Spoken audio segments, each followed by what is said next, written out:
The new Germany rose out of the ashes of World War I after years of economic depression and the struggle created by severe reparations imposed by the provisions of the Treaty of Versailles.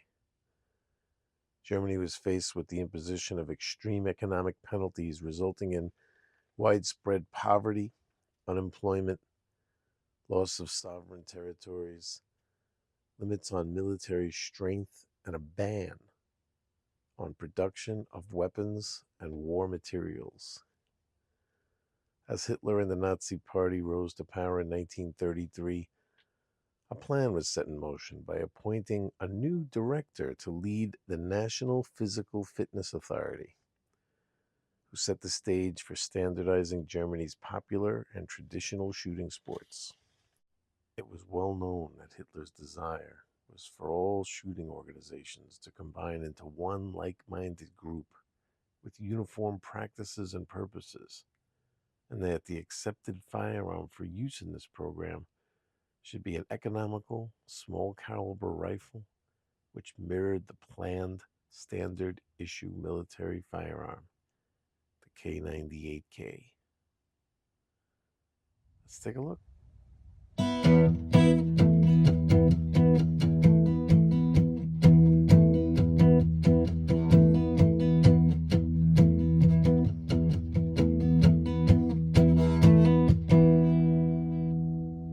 Milsurp Garage. So here we are, entering into German military trainer land. We had done this once before, a number of years ago, with this guy, the Simpson W625B. Should have watched that video again just to see how inaccurate all the information was, because I just did some research again, like delving into these German trainers. This is a collector's niche all on its own. So there are people whose entire collection career is just based on these things.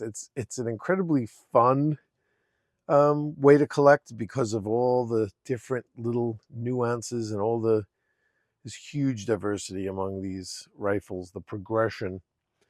Because what happened was, when Germany was kicked to the ground, like after World War One, they really were just like coming back from zero, you know what I mean? And they really had a lot of restrictions against them as far as rearming and forming a military. So they originally had a huge sporting rifle community, a huge. It was a big thing in Germany, shooting sports, and that young people would, like even in some of the schools, it could almost be like it was almost like a subject that you could take in school. You know what I mean? Marksmanship, something like that. And they were very into that type of thing, where I guess you could equate it to our like Boy Scouts and stuff like that. They had a huge following for shooting sports, and it was a way for them to kind of surreptitiously build back up a pseudo training force, especially because you're training kids, number one, and these things were 22s, so they were relatively cheap. So you could not only shoot these things cheaply, but you had the right demographic. You had like kids that you were, training.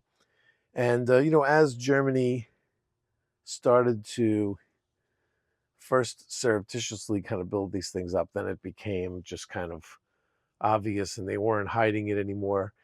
We're talking about over a long period of time. You know what I mean? So World War One ended, what was it, 1918, something like that. And, and then we're talking about the rise of Hitler in like the early 30s. So we're talking about a long time going by of this gradual buildup. But by the time that the Nazi Party was starting to take over, that's when there was just definitely like an exponential rise in the progression of these types of rifles. So before I even mention anything or do any comparisons, I need to give credit here first. I'm going to show you immediately, right from the get-go, and be honest with you that, you know, I don't really know much about these things, these rifles. So everything that I'm learning is from this book. This is Simpson. And if you don't know of, oh my God, this book is huge. I can't even fit it on the table. Simpson Limited is the company. Might be familiar to you. It's Robert Simpson here, and Carol Simpson, who unfortunately passed away right like during the actual printing of this book. You know, it was sad. This was like kind of like her last involvement with the company.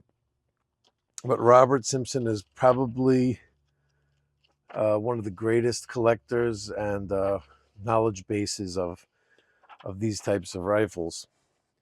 And you could see just from the book, I suggest if you have any interest, just get this book. It's hard for me to I'm not even going to start breaking stuff down. It would be like story time. I'd be like reading this book to you. But basically,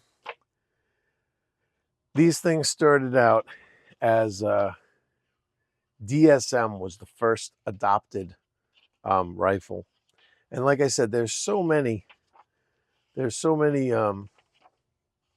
different variations and reasons why certain rifles were picked and certain ones came to prominence. This DSM was a design, but there were like countless manufacturers. Here's some of the manufacturers here. And in this book, he has everything from the paperwork showing of different companies getting on board with their contracts and everything. It's pretty wild. But basically, these things started off as this DSM model that was adopted, where they started to work more and more towards a military look. And this is like the rifle that they came up with, which this is what follows the Simpson that I have here. The interesting thing about the Simpson was that was the only firm that was allowed to produce wartime arms for Germany, and it was a Jewish-owned company. So they were in the process right around when Hitler was coming to power, like in the early 30s, of them being acquired by Germany, just literally taken over, just like handed their hat, see you later. They actually have back here, what's interesting with those is they actually have, if I'd be able to find it, see, here's the 625, and they actually have, see, they break these things down for you, like, man, do they break these things down. Where is it? There was a very interesting, showed how when Germany took over, bear with me. See, there's too much information for me to even remember to find it. Okay, I think this is it. So they originally, here we go. So originally they looked like this, the receiver that I just showed you, where it just says, am I getting glare? Where it says Simpson, this is the Simpson logo, 625B. Then not too long down in the serial number range, couple of 10 or 20,000 later, 15,000 later, it has the 625B with the Simpson emblem, but it says BSW over here, right next to it. And then pretty soon, not that long down the line, we're from 152 and change to 153 and change. Simpson logo is completely gone, and it just says BSW across the receiver. And then that's the way they went from there. So that's really interesting. Just the history in this guy. This was one of the original, so the DSMs, and how they were acquired right around that time, which is an easy way that I use to date it. But they didn't have enough. They weren't close enough to the K98. See, if I just here's my K98, by the way. I just got to introduce all of these guys. This is my 1936 K98K. Love this rifle. Got to start doing a lot of these older rifles, like videos on them all over again. Look at the striping on this guy. Is that awesome? Because some of these, I haven't done the rifles since the old Milsurp Garage, sitting there with Charlie. Maybe that's this channel needs to go. It's like an orbit. We've come around. We've done the complete orbit, and we need to begin January 1st all over again. But you can see there's such huge differences. There's, by the way, the sling that was on this guy, I took off and put on the Gustloff, because it just fit right and looked better. It's better this one. I got to find the correct kind of sling that would have come on this guy. But you could see we're not really, they're trying to make it kind of look like it. The sight is similar. They try even down here on this end. They're attempting with no bayonet lug here.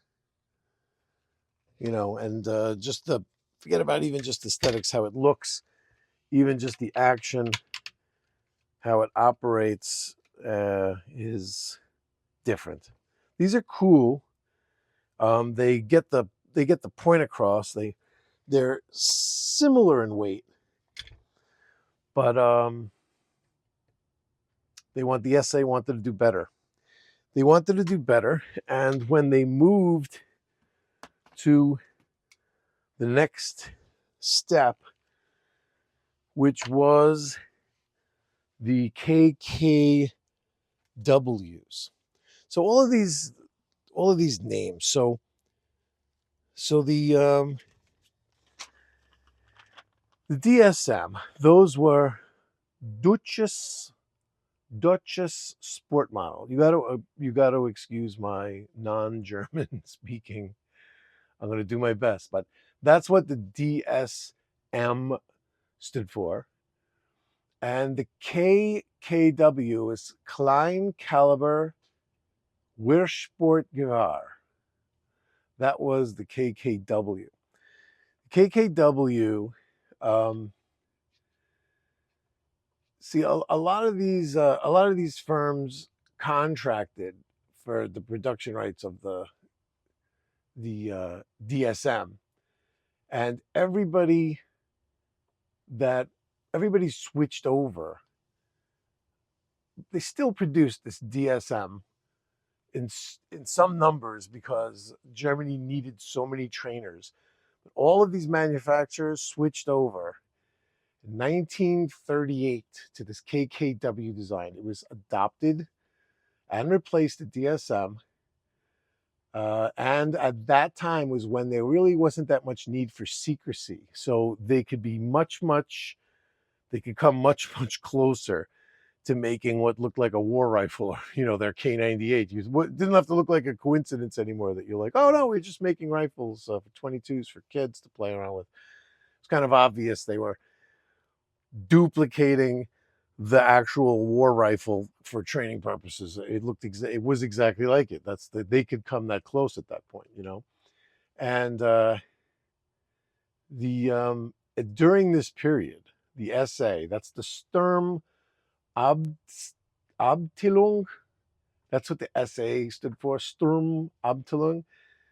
The SA that was in control of this trainer program, their numbers rose during this period now from 500,000 prior to Nazi secession to power. in 1933 to 4.5 million just 2 years later. So you could see how everything, not only was these arms progressing to get closer to being military rifles, they were building themselves up in a military fashion. And BSW, by the way, that I just mentioned, was Berlin Schuler Waffen und Fahrzeugwerk. So there was a takeover there in 1933 with a changeover to BSW. And that firm, BSW, was to undergo another name change in 1939 as the holdings were incorporated into the Gustloff Stiftung, which is Gustloff Foundation, as the first business officially owned and operated by and for the national government and the party in control.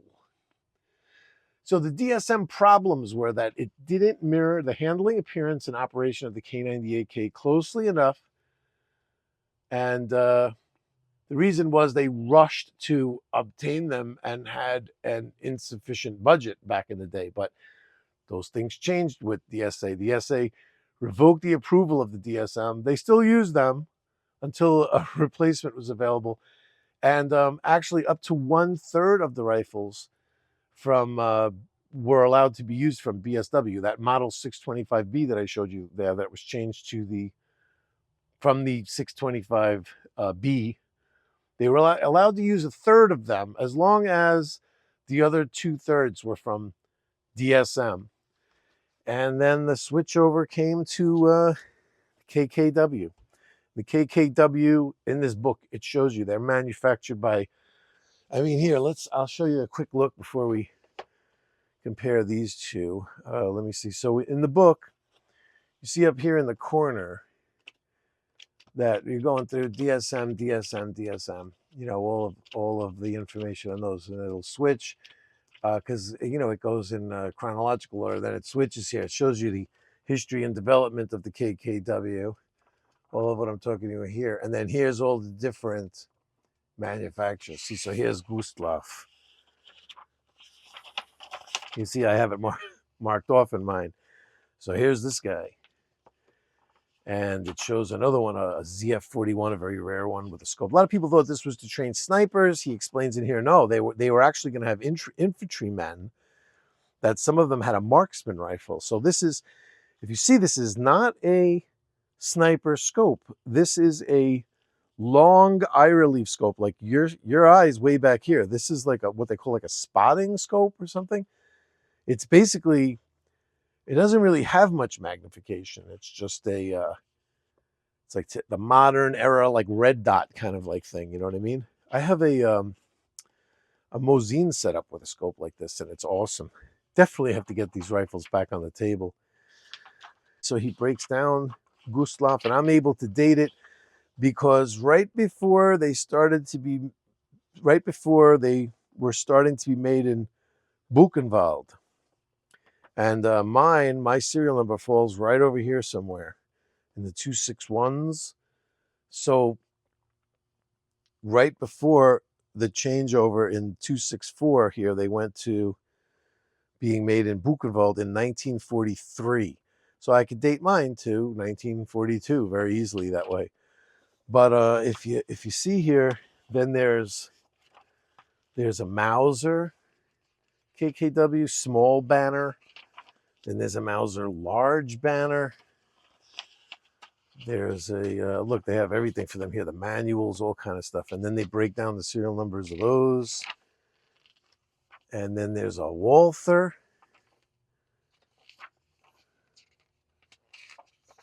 I mean, how awesome is this? There's a Walther. Incredible. I mean, you got to get this book.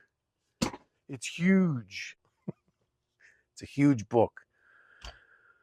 Now let's just let's take a look at the comparisons now. So comparison with the KKW to the K98, you almost could barely tell the difference. Not only that, they actually share parts. Believe it or not, they actually share parts. I didn't really break it down or do enough research to find out exactly what they share, but the parts are so close. And look, this cutout here, look at the difference now in how the receivers look, right?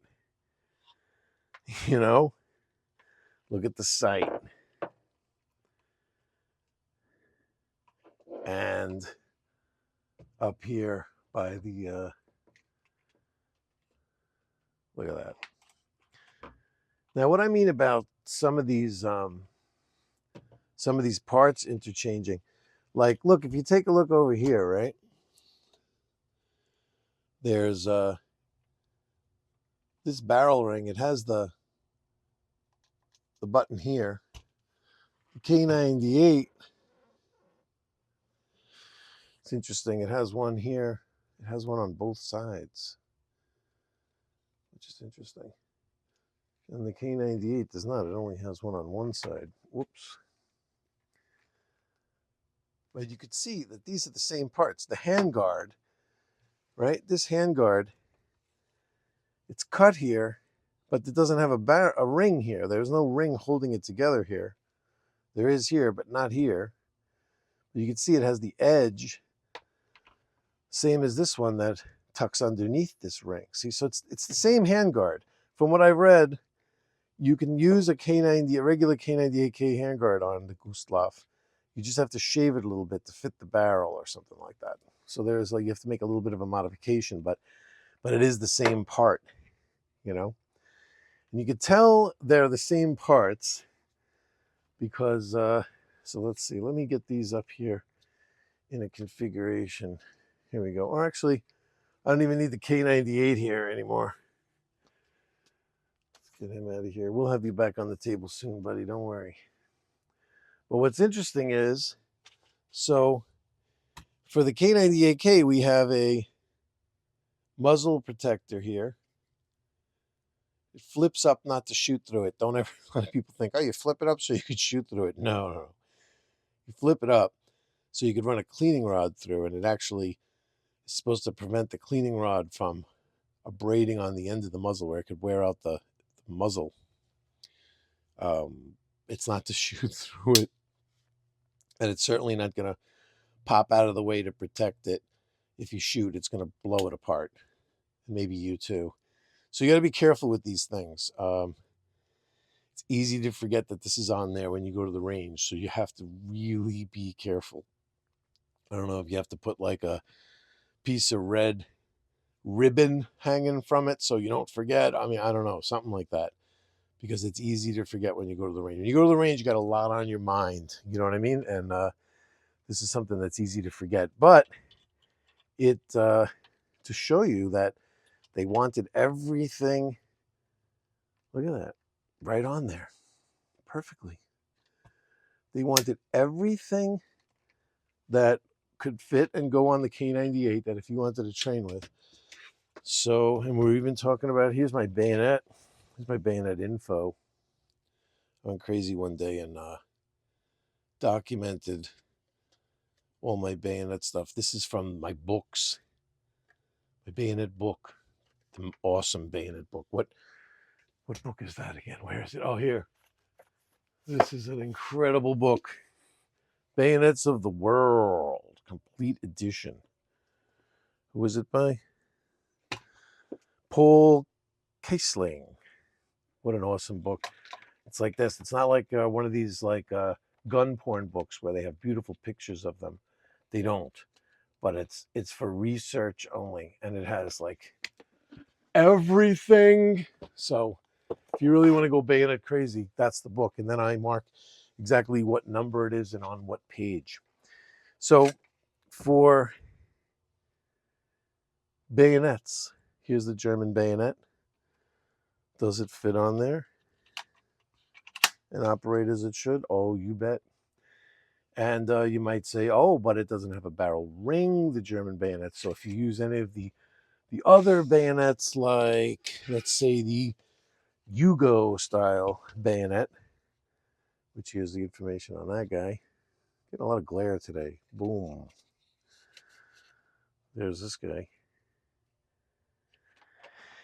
And if you used the Yugo bayonet with the ring. Does that work on here?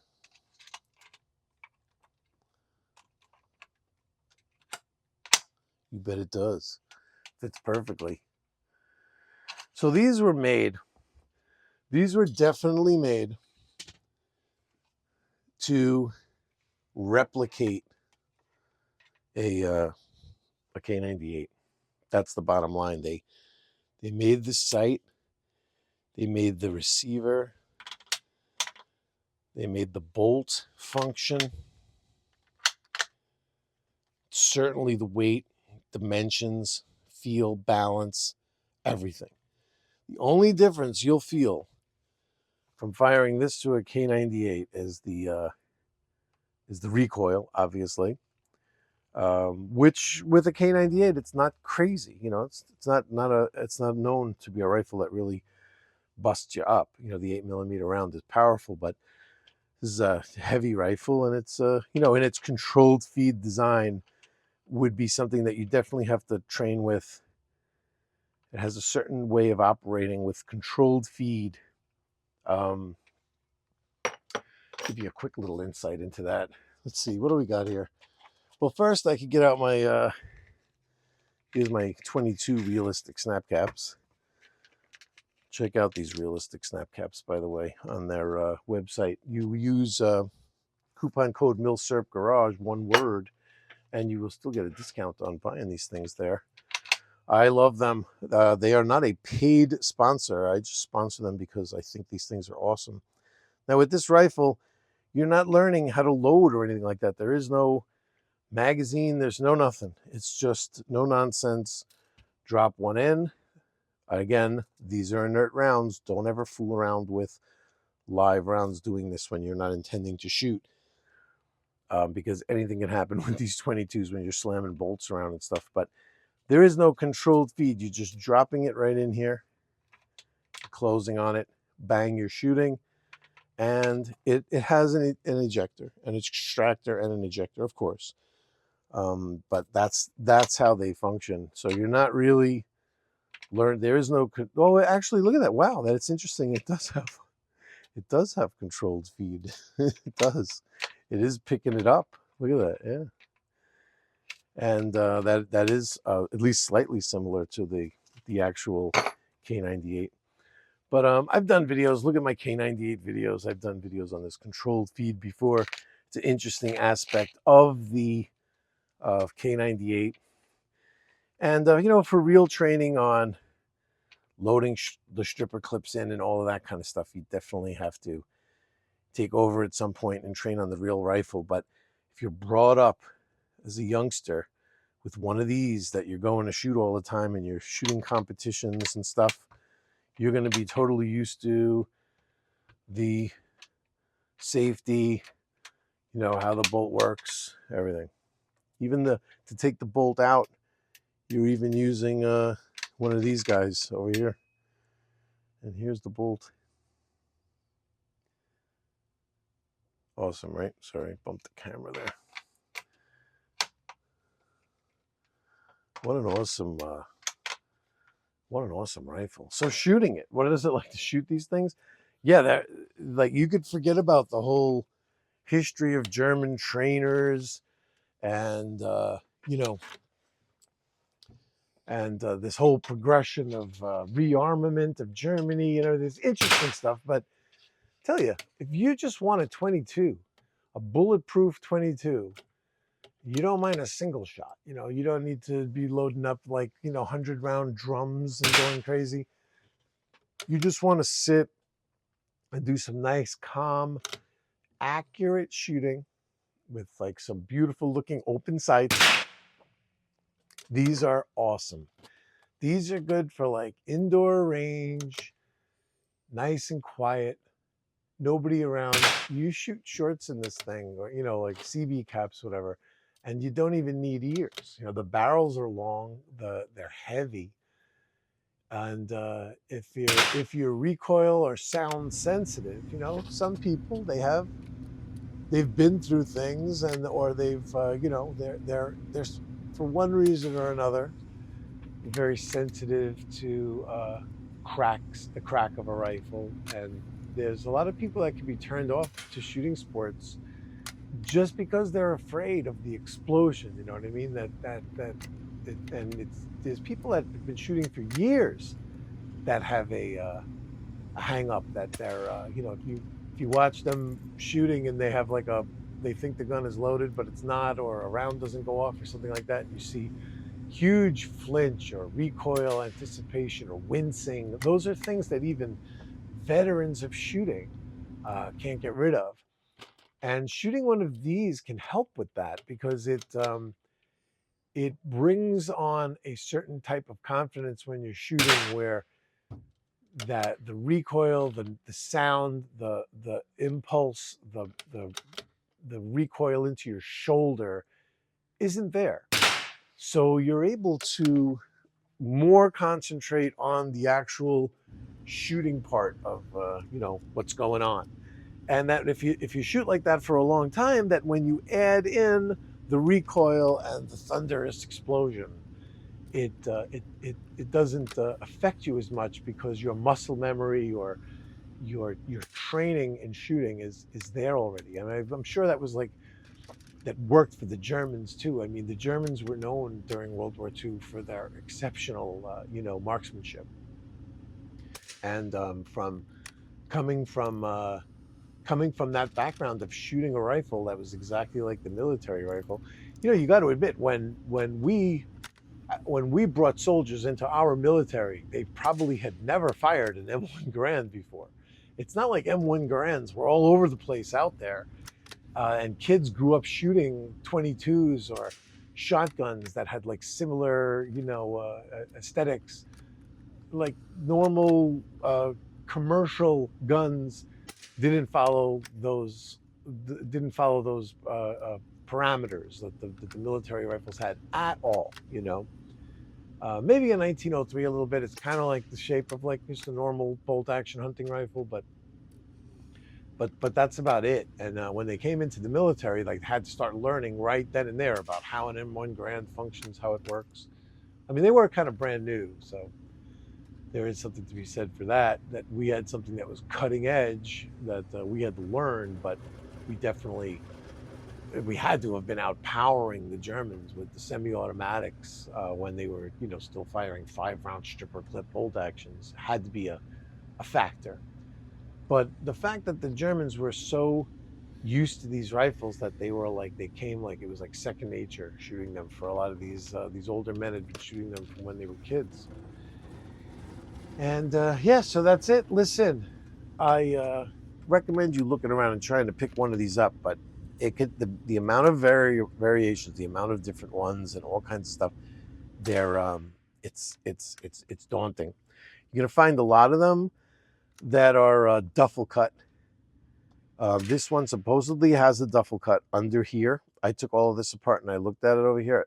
Damned if I could find it. Whoever repaired it did it really well, and I didn't even really want to even look that much. I'm like, you know what? So many of them were duffel cut because, a duffel bag for the GIs, was like that big. It was like right the size of from here to here, So they had to cut this piece of wood off to get it to fit, and then they were repaired later. So many of them, because the reason why Robert Simpson estimates that 1% of these survived to today. He had a huge collection. I think he sold off a lot of them, but he had literally thousands. And Forgotten Weapons did a visit over there, and there was, I think it might have been his daughter that had the whole collection there, that she was the one in charge of cataloging everything.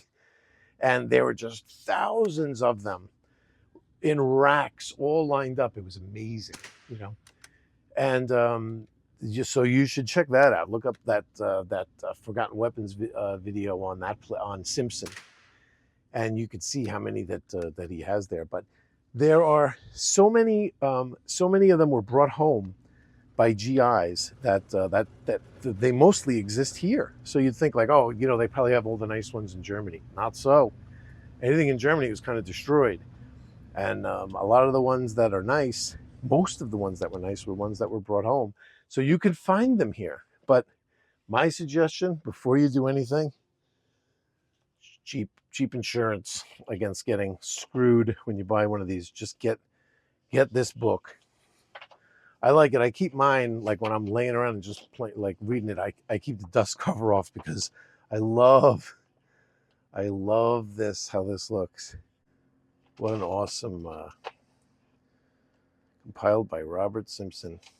Yeah, he is definitely the guru. So my advice is get that book first. Not so that you can look through it and go like, oh, this is the one I want. You know, like it's going to be tough to pick one out, pinpoint it, and say that's the one I want to get. But when you do find one, you could look in that book and you could really break it down to see exactly what it is you're looking at and where it falls in the history of them and whether or not it's a good one for you or not. And ladies and gentlemen, thank you for visiting. Look at this thing. Oh my God, what are they doing outside? Are they cutting a tree stump down or something? Anyway, what a noise. I gotta go see what's happening. Every time I do a video, it's just peaceful here for days. The second I hit record, they're like, you know, drilling divots into the ground somewhere. I think they're cutting a tree stump out like next door or something. All right, people. I will I'll take off now. We'll do a nice one today. KKW Gustloff. It could be confused with Gustav, you know? People always say, I've seen them, they say Gustav. I'm like, Gustloff. Totally different. Totally different country. I love shooting this thing. All right, everybody, y'all take care. Good luck with your German trainer research. It was driving me up the wall. It was insane. I was like, I'm not bringing any information research-wise to these people because I'm not qualified. So hope that was enough. See you later.